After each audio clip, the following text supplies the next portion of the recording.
इन videos को ध्यान से देखिए। ये है इंडिया की रील्स या टिकटॉक वीडियोस। क्या है इसमें? डांस, बुक्कड़ food challenges, pranks on parents, Bollywood, idiotic content, silly trends, memes और बहुत सारी बकचोदी। और ये है चाइना के टिकटॉक डोइन के वीडियोस जो सिर्फ उनके लोगों को ही दिखाए जाते हैं। क्या है इसमें? Education, infrastructure, nature, science experiments, positive messages, cultural beauty, athletic achievements और माइंड ब्लोइंग टेक्नोलॉजी। माना कि टिकटॉक इंडिया में बैन है, लेकिन हिस्ट्री ऑलवेज रिपीट्स। इंस्टाग्राम भी अच्छे डिब्बे में पैक किया वही शैतान है। चाइना में टिकटॉक ओपन करने पर आपको वो दिखाया जाएगा जो आपकी लाइफ को अपलिफ्ट करे। वहाँ अगर आप अंडर 14 हो तो सुबह 10 से शाम 6 बजे तक ऐप वर्क नहीं करेगा। बाकी के टाइम में भी डेली सिर्फ 40 मिनट के लिए ही वीडियोस प्ले होंगे। और यंग लोगों को कुछ घंटे बिंज वॉच करने पर मैंडेटरी 10 सेकंड का एक अलर्ट मिलता है, जिसमें पूछा जाता है कि आपका कोई जरूरी काम तो बाकी नहीं, क्योंकि उनको पता है कि मीडिया का इम्पैक्ट लोगों के ऊपर कितना गहरा होता है। 12th सेंचुरी मुस्लिम मिलिट्री लीडर सालादीन कहते थे कि अगर आप किसी भी देश को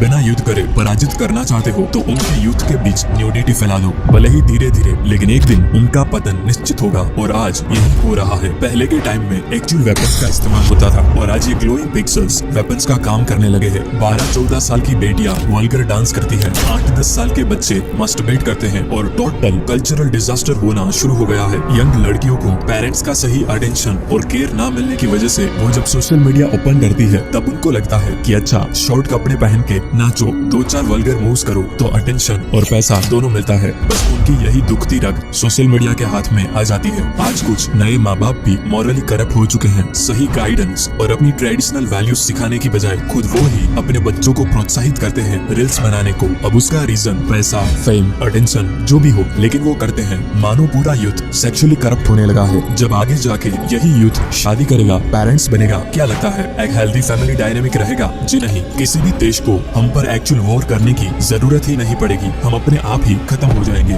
सोचो कल सुबह उठो और आपको पता चले कि यूएसए ने इंडिया में करोड़ों सेंसर्स डिस्ट्रीब्यूट कर दिए हैं, जिससे वो कंट्रोल कर पाए कि इंडिया में लोग क्या देखेंगे और क्या सोचेंगे। ये सब सोशल मीडिया प्लेटफॉर्म्स उन सेंसर से भी बढ़कर है। उनको microphone, camera, photos, contact list, सबका एक्सेस चाहिए। वो आपके बिहेवियर को नोटिस करते हैं। अगर आप टिकटॉक की प्राइवेसी पॉलिसी को ध्यान से पढ़ो तो वो आपके कीस्ट्रोक पैटर्न्स और आपने कहा कितना पोज लिया वो भी कलेक्ट करते हैं। मानो तो आज कुछ देश के पास पूरा कंट्रोल है कि दुनिया क्या सोचनी चाहिए। देखो बॉस, आपको बचाने कोई नहीं आने वाला, ना कोई नेता, ना कोई इन्फ्लुएंसर। इवन इंडियन गवर्नमेंट ने भी टिकटॉक आपकी सोच घटिया होने लगी थी इसलिए नहीं, लेकिन नेशनल प्राइवेसी इश्यूज की वजह से बैन किया था। बॉस, अगर आप खुद को प्रोग्राम नहीं करोगे तो कोई और कर देगा। बेटर है आपकी प्रोग्रामिंग सही हो।